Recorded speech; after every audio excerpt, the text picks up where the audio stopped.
Hi, I'm Corey, and I have too many tapes. The time has come to return to my one true love, horrifying Christian children's programming. Some things are too cursed to be fake, but too terrifying to feel real, and Psalty is one of those things. A blue anthropomorphic animatronic abomination from the minds of Ernie and Debbie Rottino, Psalty is a walking, talking, sentient songbook. He sings, he dances, and if we're being honest, the dancing is more awkward shuffling, but that's the truth for anybody in a giant mascot costume. And he tells the children the good news about the Lord. I fear him. Seriously, he creeps me out on a fundamental, visceral level. My lizard brain just will not accept his existence. He haunts me. You gotta see for yourself. Well, Charity and I haven't worked out the exact details, but each of you will have a chance to tell the audience the good news. But somehow he was even worse before he was an animatronic. You know, the Bible is full of stories about people who face great big challenges. Strong Tobias Funke vibes off of this guy. That blue paint will never truly come off. I think it's the eyes. The giant googly Muppet eyes that blink so slowly. Or maybe the fact that he looks like a giant California raisin, and those things never sat well with me. Maybe it's just the scale of the thing, and how seemingly comfortable the kids are with him. It's like watching a group of toddlers interact with a grizzly bear. Something of that scale screams danger. Something bad is gonna happen to the kids. He's not tapered in a friendly way like Big Bird or silly and lanky like Sweetums. He's not friendly and calming like Barney. He has a face that is too human by half, but a color that is deeply disquieting. He's not playfully large. He looms, he lurks, he always has his mouth just a little bit open, and I think he's just the worst. Anyway, today's video is the 9th Psalty adventure. You see, we know this because all of Psalty's tapes and CDs are numbered like he's Trent Reznor trying to keep track of the Nine Inch Nails halos. So, naturally, this 9th Psalty adventure is labeled as Psalty 10. Put a pin in that. This is 1992's Psalty's Salvation Celebration, the movie. In this movie, that runs all of 37 minutes long, we follow Psalty and his gang of pluckily irritating kids as they go on a whistle-stop tour singing original praise and worship songs to visibly bored crowds. We learn the value of donating a week of your life to lackadaisically performing Christian music written by a giant blue demon from the pits of, well, heaven, I guess, the importance of asking a parent to review potential contracts, and the dangers of following anti-Semitic stereotypes to Africa to perpetuate even more racism. Most of this film is pretty straightforward. It's shot in a pretty decent 90s film look that, while not mind-blowing, is certainly indicative of the higher budget the Rottinos were working with here. The cinematographer on this one shot the music video for Vanilla Ice's infamous one-hit wonder Ice Ice Baby, so that's something to put on the old resume, I guess. We begin on leaves. Always open on leaves. First rule of film school. And we're seeing them from a fun first-person perspective. Good job, Ice Ice DP. We also learn that the Psalty costume was designed by Camila Portuguese. Camila, you are my enemy. What you have done is not just a crime, it is a sin. Shame on you. You'll be hearing from my therapist. That being said, she did design the amazingly horrifying marionettes for being John Malkovich, so I absolve her of her sins. But her crimes... oh, her crimes. We start with off-screen dialogue trying to establish the existence of Psalty 9's master tapes. We are then met with tacky early 90s racism. Hooray! Why can't these tapes all be wholesomely idiotic like the Knock Knock Show? I miss the Knock Knock Show. The Knock Knock Show's the place to go. Anywho, Psalty gets strung up for his crimes against humanity and is going to get turned into book stew, so of course we have to cut to 2 weeks earlier outside of a train station where we meet Shelley, our reluctant main character. We also meet Charity Church Mouse, a giant talking mouse lady who sounds just enough like Minnie Mouse that you really have to start asking for referrals to good intellectual property lawyers. You've seen the master tapes from the new album? You mean from Psalty 9? I didn't know it was finished. It is. The more I see these character designs, the more I have to give it to Camila Portuguese. She really managed to make something less existentially upsetting than what came before. Oh, hello! Hello? How do you do? Excuse me, but if you're selling something, we don't live here. No, I'm not selling anything. My name is Charity. Charity Church Mouse. All of this is set to the children singing a song called Salvation Celebration, but we don't actually see them singing it. Not enough movie to have all of the songs performed in it. I guess you'll have to go and buy this thing over at Psalty.com for $10? Still? This thing came out 30 years ago, Rottinos, and you have the nerve to sell it for $10 and say it's on sale? Anyway, Shelley's worried that she'll have to talk to a crowd about the Lord. This is reasonable but unnecessary. We all believe in the Lord now after learning that sentient songbooks and 6-foot-tall talking mice exist. It's like that squid event in Watchmen burned into our collective psyches. Like a lot of slapdash productions, this thing has a lot of padding. Like no other productions, this thing has a lot of hurried musical numbers set on the inside of the same generic motionless train car. We meet our group of plucky, obnoxious kids, and it's at this point I have to say, if you are the parent of a child, and you let them go on a multi-city train tour of the United States with these people as chaperones, you deserve whatever happens to your kids. It's just common sense. Psalty's grand tour will take the children to the 3 most godless cities in America. That's right, Albuquerque, New Mexico, Wichita, Kansas, and St. Louis, Missouri. I feel like I'm just talking word salad right now. When I say the plot of this thing out loud, I smell burnt toast. A 6-foot-tall, blue-singing songbook and a large mouse, both of whom are devout Christians, take a group of eager children on a halfway cross-country tour of the continental United States on an Amtrak train as they sing to large crowds at the train stations to try to get these crowds to also become devout Christians. Am I dying? Am I the only person saying words that make sense? Is anybody out there? Some of these kids have Psalty plushes. They have stuffed tiny versions of their choir director / youth minister / cult leader. I'm definitely dying. This is what dying feels like. Did I mention the rat who's a servant of the devil? Because there's a rat who's a servant of the devil. Great! Everybody's been telling me about this group of talented young performers. Excuse me, but, No apology is necessary, my good friend. Everybody forgets my name. You see, my job is making other people famous. This, my friends, is the villain of our little morality play. He is Risky Rat. Spoilers, I guess. He is a walking encyclopedia of worrying anti-Semitic stereotypes. Really, your bad guy is a scheming rat who's pretending to work in the entertainment industry? And he is the only good actor in this movie. That bums me out so much. I want to cling to something in this movie to keep my sanity, and it has to be problemratic. Get it? Problemratic. You know what? Bye. Sorry for everything. Bye. Sorry. So, Ricky Rasmussen here has a scheme, and that scheme is to pick off the talented young singer of the group, convince her he has a sweet singing gig at Six Flags that'll pay good money, and I guess get her away from God and steal her soul or something? I don't know. Charity and Psalty are deeply suspicious. On an unrelated note, when all 3 of these characters are on the screen at the same time, my eyeballs catch on fire and there's no way to make it stop. I've never heard of you either. So tell me, kid, how much are they paying you for this tour? Well, sir, Mr. Rasmussen. None of them talk in normal person voices.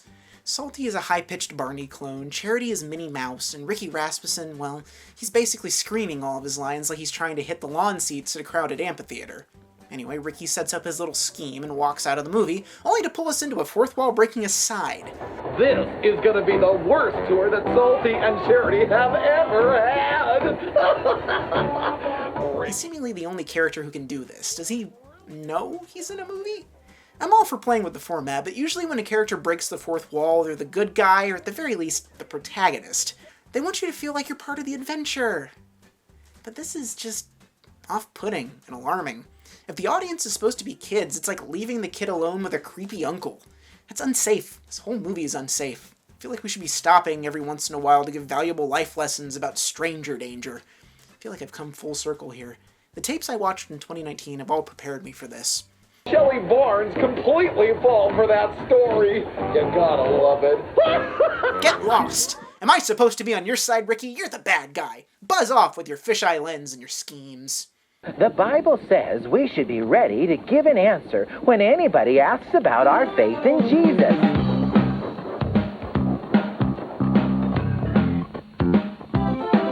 Be ready to give an answer. They're singing. They sing now. Nobody knows the choreography. Most of them can't lip sync. It's not part of the story. They're just bad performers. The third day, and my book is number one. And I believe that Jesus will come again someday. When you believe in Jesus, oh what a happy day, oh yeah, oh what a happy day, oh yeah. The song's about being ready to give an answer when you're asked what you believe, and I've taken that message to heart. I believe that this film is garbage. For a palate cleanser, let's get real uncomfortable as we're too close to Ricky Rasmussen in his cabin. Wanna play a game? Can you guess my name? Just so much fisheye. I am the master of disguises. I'm never who you think. I'm clever, cruel, conniving, a creep, a real rat fink. Can you guess yet? Are you the devil? I'm gonna guess the devil. I'm Risky Rat. So this is Risky Rat, the master of disguise. I'm going to be a master of disguise. I'm going to be a master of disguise. I'm going to be a... No, not that one. He owns a 3-piece suit and 3 bright afro wigs. He also poses seductively on the bed kind of a lot. I'm making a running tally of things to tell child services at the end of this train ride. $60,000! A network special. Aren't you Shelley Barnes? Shelley's hearing voices now. She has already been corrupted by Risky Rat. How dare she want... Let me do a check of the old inflation calendar here. $10,000? Look, I get that this movie is preaching the virtue of speaking to others about your faith, but 10 grand is 10 grand. And when you're probably 11 years old, 10 grand is basically $1 million. 10 grand is enough that your parents are A, gonna have to sign off on it, and B, probably professionally manage it. So it's really Psalty and Charity's fault for not having more questions about this whole scheme. They should know better. I hope you haven't caught your bearings yet, because I have 2 absolutely obnoxious complications to throw at you. Our 2 newest characters, Ralph and Rhonda. They used to be Shelley's neighbors, they know absolutely nothing about the Lord, and they are nerds. Nerds! They are weird stereotypes out of Archie comics or something. The little boy is just the most grating aw shucks bow tie boy, and Rhonda is, well, Rhonda looks alarmingly like I did as a kid, and she's almost as dweeby as I was. I'm normal. What? No. Anyway, the kids are just useless at practicing the routine. Then again, they're trying to rehearse a stage show on a moving train, and we... Stop it! Stop looking at me like that, Psalty. I hate you. I hate your roaming, vacant eyes. I hate that you've completely slapped this incompetent whistle-stop tour together and don't have the decency to care about the quality of the performances. You should be ashamed. You are the worst thing I have ever seen, and I saw Cats in theaters twice. Twice! As a palate cleanser, listen to the way the writers of this film think non-Christians talk. At the risk of sounding disingenuous, I must say that you are a most talented performer. You're the very best one out there. Thanks, Ralph. But I don't understand the words to that song. What does it mean to be born again? Charity, look. Shelley has a chance to share the gospel with Ralph and Rhonda. Shelley, it has always been my contention that Christian kids are, well, quite frankly, nerds. Rhonda, you are a 12-year-old kid who just used the word disingenuous not 25 seconds ago. You have absolutely no leg to stand on for this one. You all seem to be having such a delightful time. How does one become involved in a program such as this? Yeah, I want to join too. Uh-oh. Shelley, don't tell them about the Lord. Wait, Risky Rat has bugged the train? How invested is he in screwing up Shelley's life personally? That was a close one. I definitely don't want anyone giving their lives to Jesus on this trip. No, we get that, Risky. You sang a whole song about it. Still unsure as to your motives, though. What are you getting out of this, my dude? Who hurt you? So, we've made it to our first stop. Albuquerque, the Duke City. The children sing their awkward song, and then they start testifying. This makes Shelley uncomfortable, so she goes and spends unsupervised time with Risky Rat behind the train. Miss Barnes, are you all right? I mean, you're not sick or anything, are you? Oh, no, it's not that. Oh, thank goodness. Well, why'd you run off the stage like that? Where are the chaperones? Where are the adults who aren't abominations from the pit of puppet hell? Look, I'm not going to beat around the bush. I'm here to tell you that you are the best performer, singer, and dancer on this tour. But, Mr. Rasmussen, that's not the point. Let me finish, Shelley. Let me finish. I'm only going to say this once. You have what it takes to make it in this business. I have seen thousands of kids over the past 12 years, but one with your flair, once in every 6 years, maybe, if I'm lucky. Are you hearing what I'm saying to you? Are you catching my drift? think so. Look, Shelley. Risky's really laying it on thick here, sowing the seeds of doubt, but listen to this bit. It's obvious to me that you're uncomfortable with this gospel stuff. I mean, you could hardly even bring yourself to talk to Ralph and Rhonda about Jesus. For a master of schemes, he's really not that good at keeping his methods hidden. How would he have known that? Keep those cards close to the vest, man. All I'm asking you to do is follow your heart. But Mr. Rasmussen, I do believe in Jesus. Well, who doesn't? That's not the issue. The issue is you need to put your talents where they're needed most. And I'm prepared to offer you the lead in my summer musical. Not to get too critical of the message here, but it always comes across as a little bit hypocritical to me when the moral of a story like this is forego worldly success for the sake of serving the Lord. I mean, you're making the 9th iteration of a wildly successful series of kids' entertainment products. Sure, you're spreading the word of God and all that, but maybe you should show me your 501c nonprofit paperwork before haranguing your audience surrogate for wanting to be successful at the thing that she's good at. Oh, I gotta run. Shelley. Risky is just way too familiar with Shelley. It stopped being silly a few scenes ago, and now it just reads uncomfortable. Get your oversized gloved hand off of her, you grease-painted creep. How am I doing? I suppose you've already guessed that I don't have a show in St. Louis this summer, but Shelley doesn't know that. And meantime, I filled her head so full of little showbiz dreams that she'll be a total pain in the neck to Psalty and that snippety church mouse. What's that, you say? Ralph and Rhonda? No way will Shelley lead them to the Lord. And besides, I don't think Shelley's accepted the Lord into her own heart. How do you like my outfit? Don't you think it's the best one yet? Psalty and Uppity haven't got a clue as to who I am. But in the grand scheme of things, why does Risky's pitch have to be fake? Wouldn't this be a much more successful and powerful moral lesson if the gig was real? If it wasn't some hoax by the devil, basically? It undercuts the weight of the lesson by turning it into don't trust the bad rat man and not follow your heart to the thing that's moral and true. Anyway, next we get a montage, and I'm guessing the Wichita stop either got cancelled or went really poorly because we see absolutely no shots of the crowd. At all. Just really super tight close-ups of the kids performing, intercut with train shenanigans as Shelley quickly goes full diva. We then get a deeply unsettling scene where Psalty and Charity confront Shelley about her behavior. It veers dangerously close to horror movie angles and lighting.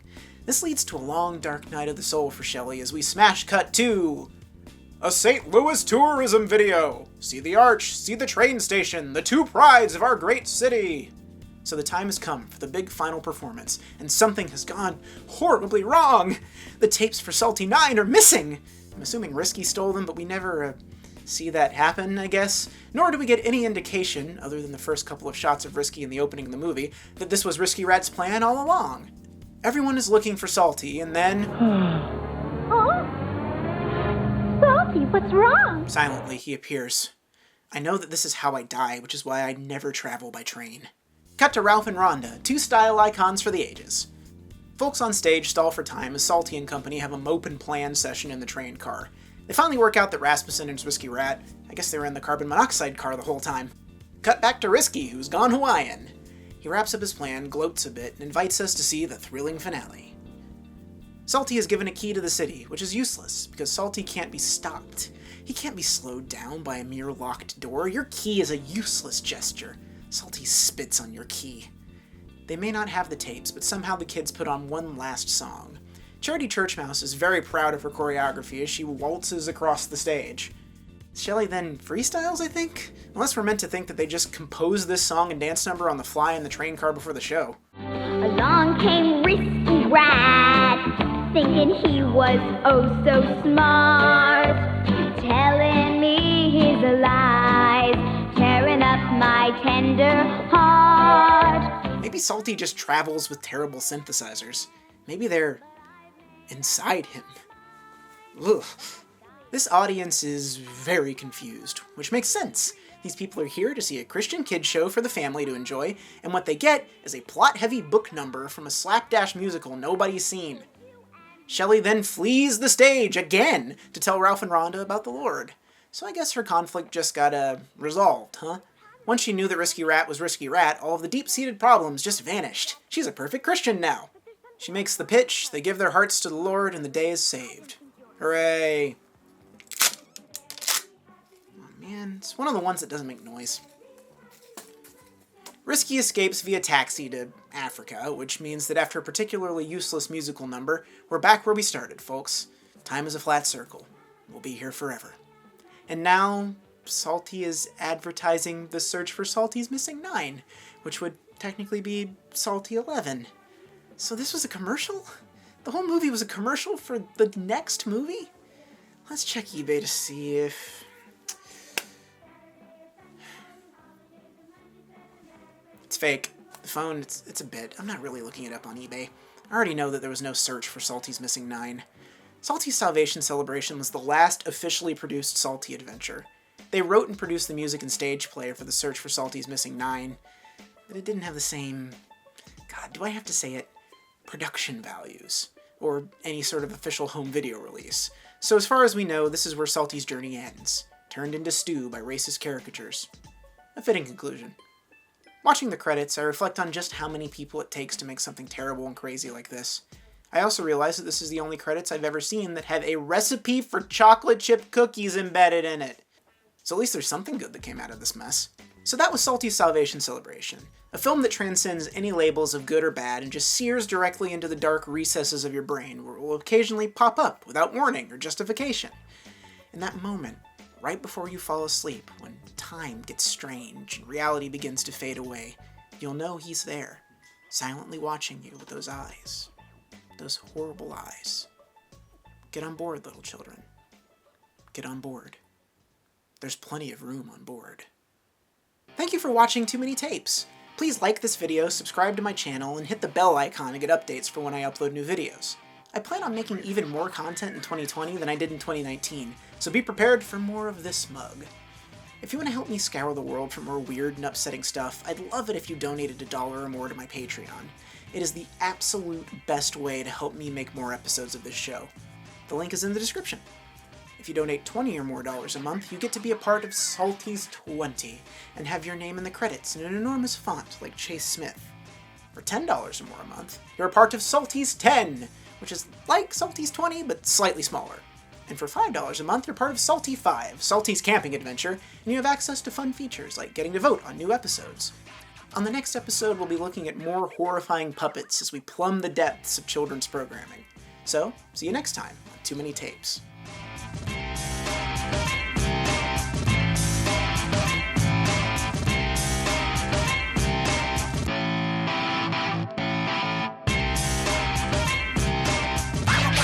And we're seeing them from a fun... Start and go up here. I can speak words. I am normal.